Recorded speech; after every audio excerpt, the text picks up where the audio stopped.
Music. Okay.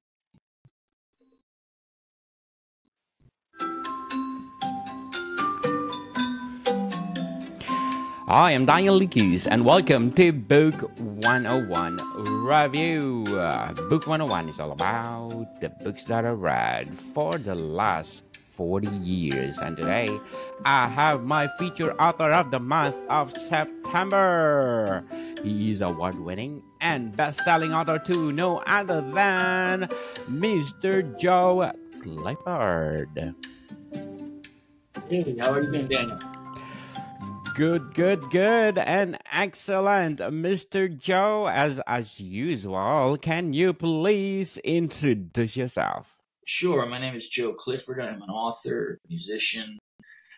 I've been doing this since grad school back in the aughts. I've got about 20 books out. You can find them all at joeclifford.com, and I'm happy to be back here with Daniel on Book 101.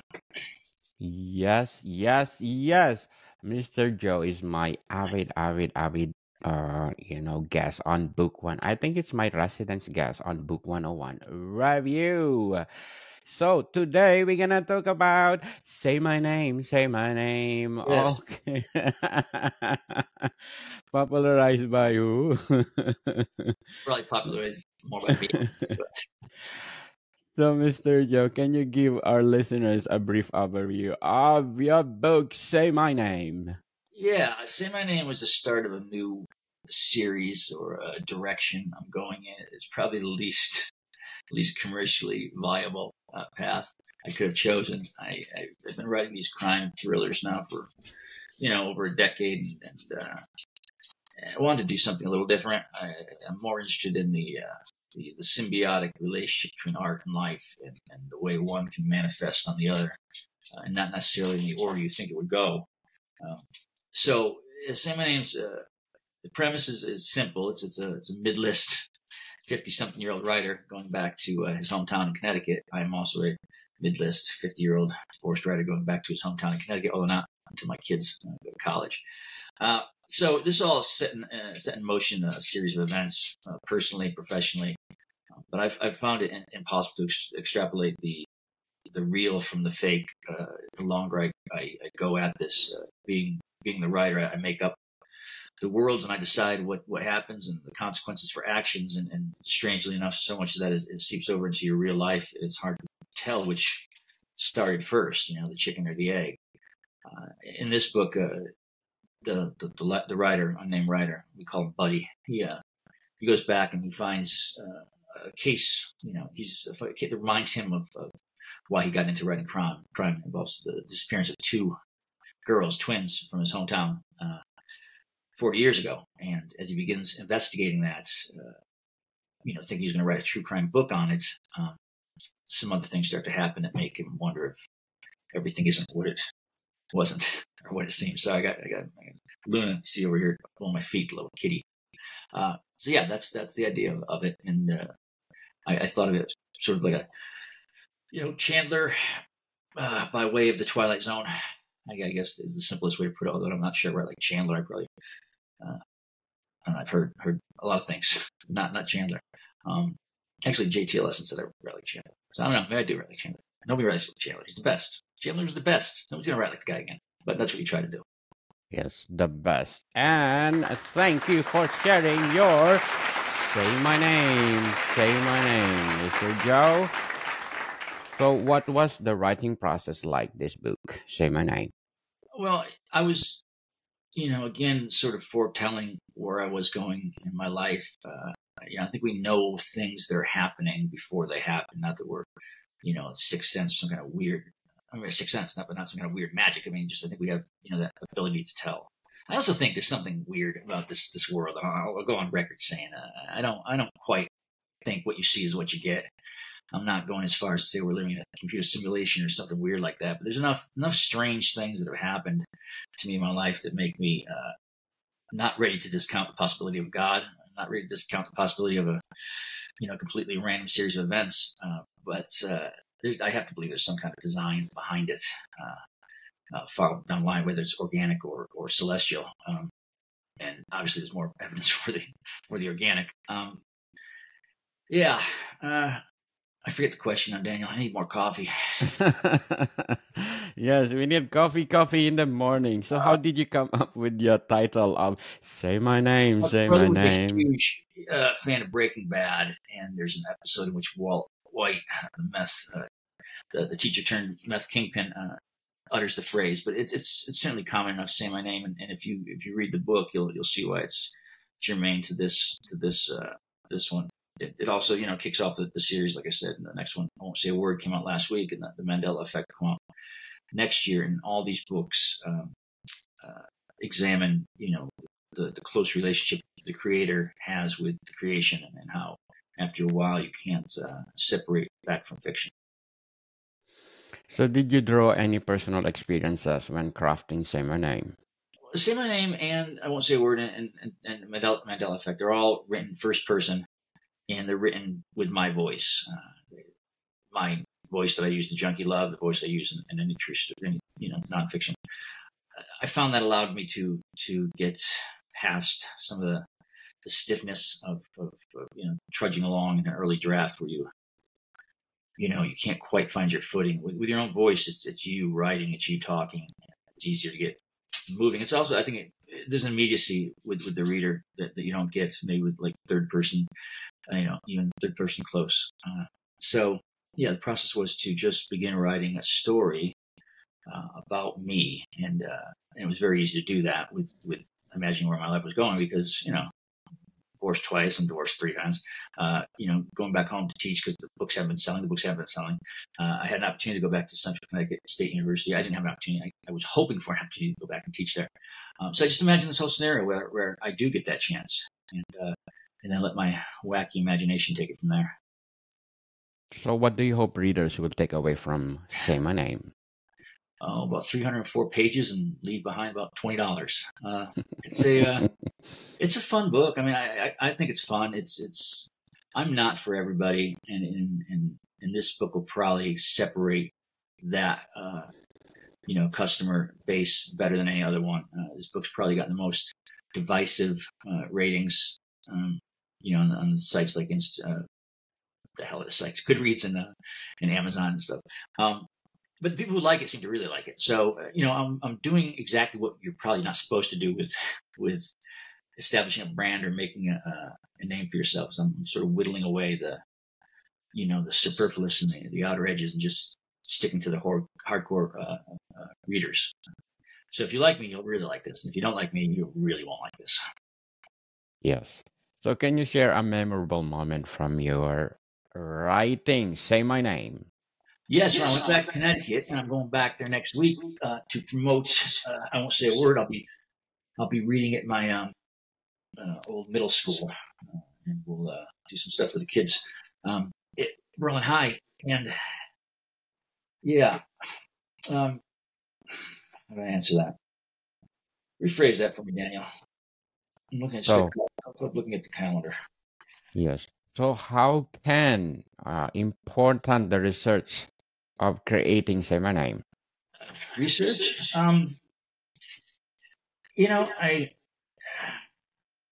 The nice thing about writing fiction is you get to, go into your imagination, and probably more so than any other book. These latest books allowed me to stretch and create some weird stuff. There's some mental illnesses and hallmarks of anxiety that I've dealt with, so they certainly make their way in.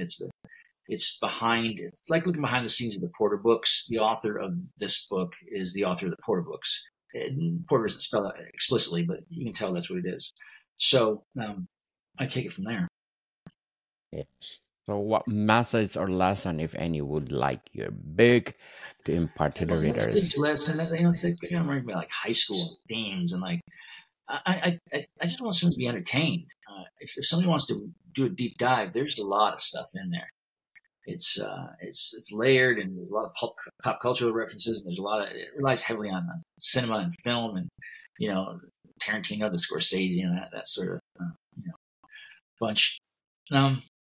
So what you get out of it is kind of what you want to get out of it. If you just want a quick beach read, you can get that, and if you want to see why I am the way I am. The books are the way they are. It's an evolution in the creative process, I guess. Is there a specific scene or chapter in the book that holds your special meaning to you? Yeah, there is. I don't remember the question. You asked me a question. I had a great answer. I forgot what it was. Sometimes we're doing these early interviews. I'm not a morning person. I wake up and I gotta get the kids out the door, and it takes me a few minutes to settle in. Pretty sure of habit. I guess it's severe OCD. And my wife says I'm autistic. My wife seems to be says I'm autistic. I don't know. It'd be cool to have an excuse for this sort of thing. Yeah, I'm easily distracted, Daniel. I mean, No I've worries. been talking about these books. Like, I've been doing this now, most of my life. Yes. As an artist, but certainly the books have taken off in the last whatever, and I now am just, this is what I do. I'm a writer. This morning, why don't you get a job? She's always like, why don't you get a job? I don't. She sounds like, why don't you This get a is job? my job. I do have a job. I'm a fucking writer. I write and I teach and I edit and I this is what I do. The problem is that we have, with the arts and a society, capitalist, which is great, and I'm not knocking capitalism. It's the best system. It's the worst system besides all the others. But if you don't have an intrinsic, you have to be providing a service to people. That's what everybody has to do. And this is nothing new, but this is what we're here for. Provide a service because everybody needs something. You provide a service to people that need something. So my service was to tell what it was like being marginalized and sort of outside conventional society because you're just not really cut out that way, not wired that way. And it works, for what that is. And I think it resonates with people who appreciate that. And like I said, I think it irritates people who just say, get a job. I don't look at the size of a paycheck or, it's not how I live my life. I mean, I get what I want. I've always got what I wanted. And, I bang my head until I get it. And it's scary now because I've been banging my head for a while and I'm not getting what I want. And I'm running out of time and money and ideas. But I'm just doubling down because I just turned 54, man. I'm not going to go learn a vocation. I can't sit in an Amazon truck all day. My back's shot. My body's breaking down. Like, I'll teach, but I don't do the whole, I'm not very professional is the problem. I have a hard time being professional because I think it's just fucking stupid. It's just goofy, this idea of going around acting like grown-ups wearing these suits and ties and talking about stuff. I don't know. It's like a kids in the hall skit. It's goofy to me. I just don't believe that's what life's about. And when you set yourself up in opposition to what the rest of the world holds dear, you're screwing yourself. And I've screwed myself because I can't really go back to 20 years old and just keep my job and keep my mouth shut and marry that first girl and let her screw around on me like she did and just, be happy for the opportunity. I'm never happy for the opportunity. My cousin asked me the other day, what are you grateful for? And I'm like, today, nothing. I'm not grateful for it. And not that I'm not. I know gratitude's important. Like if I can calm down, get out of my head, sit down, I can make a list of a number of things. My children are wonderful. I got so many blessings. I've been given so much in this life. I can't. But when you're in the moment and despair works that way, it's very hard, for me at least, to see beyond that and say, okay, well, it's great. I got 10 fingers. I could have 9 fingers. Because then there's a guy with 9 fingers. And I'd be like, I got 9. I could have 8. And of course, it could suck worse. It could always suck worse. Life can always get worse. In the words of my first wife's father, you can be a burn victim. Poor thing. My first wife has schizophrenia, brain damage, drugs. But she had schizophrenia, and she was very sad. She was sad all the time. Right? And her dad used to try to cheer her up. She'd come into a room one day, show her, various people who had it worse than her. And one day he brought a picture of a burn victim. He's like, see, you could be a burn victim. So that was a running joke for a long time. Yeah, you can always be a burn victim. No matter how bad your life sucks, you can be a burn victim too. Fucking, and the burn victim out there going, at least I, have both feet. Because there's somewhere out there, a guy who's a burn victim without feet. My point is, life can suck a tremendous amount. And it can keep sucking worse and worse and worse. And this idea of gratitude, we're supposed to walk around with these peanuts, and this paltry stuff you've been handed out and be appreciative. Well, 8 fucking people own half the money in the goddamn world. I don't know if it's envy or just going like, wait a second. 8 people can't own half the money in the world and have everybody going like, that's just the way it is. What are we gonna do about it?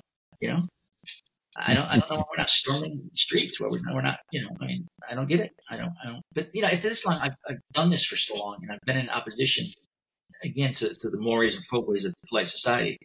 I'm not sure it matters what I think. I remember asking a doctor this. I was in the hospital, mental hospital, because and I said, am I mentally ill? the doctor said, Joe, it really doesn't matter. What you think is so out of sync with everybody else and so opposed to what everybody else believes. Your ideas, your beliefs, your morals are so opposed. You might as well be mentally ill. And I think about that a lot. Because I don't really want to come back around to join. I just don't want to do it. It's too late for me to do that. I'm going to go out the way I've lived my whole life, which is, to my own whatever, wacky drummer and win, lose, or draw. It's looking pretty much like a loss. At least I'll do it on my terms, which is, I believe, what my brother wrote to me when he fucking died. I don't know why I just quoted that, but yeah. So there's that for a cheery pick me up on a Monday morning. And I don't see myself as depressing. That's the weird thing. Like, people are like, you're so fucking depressing. I don't feel like depressing. I feel like I'm just answering a question. This is what the world is. And people walk around with their head up their ass, smiling, going like, oh my God, every day is a gift. That's why I called the president. Look how wonderful this is. And I just was able to afford a can of soup. I don't see the fucking benefit of going, this isn't enough. This life is not enough. I want more than this life can give me. I always have. And I know there are other people out there who feel the same way. They want more than this life can give them. And maybe they're ex-drug addicts or they're ex-cons, or they're just divorced dads, or they're just single, lonely people, or they're just the ugly girl in the art class. I don't fucking know. But, I can't believe that everybody's out there being, tickled pink with the way this world works. And if you are tickled pink with the way it works, go read fucking Jane Austen, man. Go read Jane Austen. If you're happy with your life, and you're happy with this goofy shit, and you're happy with the way everything shakes out, right? And you can just hang around and go like, oh, it's cool, because look, I got this little tiny little plot of land, I got this little tiny house, and I pay rent on to the bank, and it's great. Good for you. Don't read my books. But if you're going, fuck, man, there's something more out there. It's eating away at me. I gotta find out what it is. Then give me a chance. Very well said. Very well said. Mr. Joe, as they said, you can buy books but not wisdom. What a wisdom, Mr. Joe. Wisdom. Ginger getting the way he wants, but if that's the case, that's where I'm going out. Yes. So what kind of readers do you believe connect to Simon Name? I seem to do very well with middle-aged Jewish women. I don't know why. They just seem to like my work. I don't know why. That seems to be my demographic. I also get the odd outlier, the ex-cons. I think they share my book in prison. I'll get a lot of those readers. The ne'er-do-well, those who are unsatisfied, angry, lonely, weirdos. Books. I mean, there's a lot of books out there, and I wish I had a bigger readership, and I wish I was on the cover of, one of those magazines or something, or even a hot pick in, People's Magazine. But I don't know. I mean, only thing I can control is the art. The only thing I have control over is how good a book I put out there, and I write a better book each time I write a new book. Each book improves upon the last. Whether somebody's going to feel that way, and I don't have a say in that. You have to pay attention to the audience. You have to pay attention to what's going on in the world, the current climate. You have to read a room because you're trying to connect with people. That's the thing. You can't just close your eyes and throw a dart at the dartboard. You have to at least point it in the right direction, right? So you have to know what's going on. And like my first book I wrote was a very out of time place with a very Chandler-esque sort of background, and people didn't read it because it just wasn't right. It's like to change stuff. I find a way to speak to the reader. And what I settled on, or what resonated, or what worked for me, what got me what I've gotten and fairly close to more, is that, it's that limiting that divide between self and the I. Yes, and the I. So how has your perspective as an author evolved since publication of Same Name? Has my perspective changed? Yes. I mean, I'm kind of a surly bastard, to be honest. I'm not very happy. I don't think being happy is a very chronic expectation. It doesn't work that way. I'm not sure anything's changed other than I just dig down deeper and just plant my feet and wait for the train to come. I still believe for some reason if I'm standing on that track and that train comes, I can lower my shoulder and win, which is pretty much indicative of the fact that I'm mentally ill. Yeah, definitely. So how do you see Say My Name into a broader literary landscape? I got away from genre and I started taking elements of different, sort of topics or groups or genres. There's a little Western in there, a little science fiction. There's a little. I stopped adhering so much to the formula of what gets you, a bestseller. Mostly because I can't do it. I don't. It's not. I mean, it's definitely a case of the grapes being sour. I can't. I tried very hard to get to a big four. I tried very, very hard to get what they wanted. I came close, but in the end, I couldn't do it. And I just wanted to write books that I would want to read. And so I started writing these, and these are a little wilder. There's more things going on, and they're heavier. I don't know what most readers are looking for. I think a lot of people just read to escape. I have a buddy I golf with, Drew, and he's like, I don't read your books. I don't take it personally. I can't read all about all the darkness. I read to escape. And there's a lot of people like that, and God bless you. That's how you are. Great. You know what you've got. You read to escape. You don't want to be reminded of the misery of life. But if you find some kind of, if you like Pink Floyd, Roger Waters lyrics from 70s era Floyd, you're probably going to like my books because we're talking about the same thing, except Roger Waters is massively successful, and I'm sort of bitter and heady and jealous and angry. So lastly, what's next for you as an author? Well, next I go back east to Connecticut, and I do that little book tour, and I get to speak to some kids and tell them not to do drugs, and that's always fun. And then I'll talk about this book, which features my brother Josh, who died in 2017. So a lot of his old classmates will be there. It's really wonderful to go back to Berlin. It's a town I couldn't wait to escape. And now each year I get to go back, and I'm honored they let me come back and share my work. So I'll do that. In terms of the writing, I'm writing a book. Next book is going to be called Homesick, and I'm writing it for Wicked House Publishing. I got that right, Patrick. And I was asked to write that book before he saw anything, just based on he likes my work. So I'm going to put that out.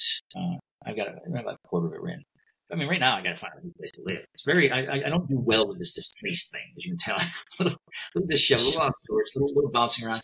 I need a place. I need my stuff. Everything's. I don't even see the background. Like guitar amps out. Like everything. This whole house is just a mess, and I can't. I need my space and my things. And then I don't know why I am like that, but I am like that. And so when I get all that in line in order, I'm hoping on a tremendous writing jag and produce the best I've ever produced.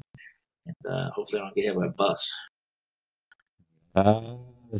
So, Mr. Joe, can you please invite our listeners to support all your books? Support all my books at Clifford.com. You just put my name in a search engine, I should appear. And really, any authors down here in the trenches, we're happy if somebody's reading a book. So if you can't read my book, go probably out or Jordan Harper's, Jordan Harper's books too. Jordan doesn't need help. Todd, and Mike Creedon, and other writers out there. Just pick up some indie stuff and support the local guys trying to, make a difference. Make a difference, people. Let's support Mr. Joe Clifford, because if you support him, more books to come. So, Mr. Joe, thank you for your time. Oh, thanks. See you next week. I'm going to be in Connecticut. We'll talk. It's great. Great being back. Welcome, people. See you soon.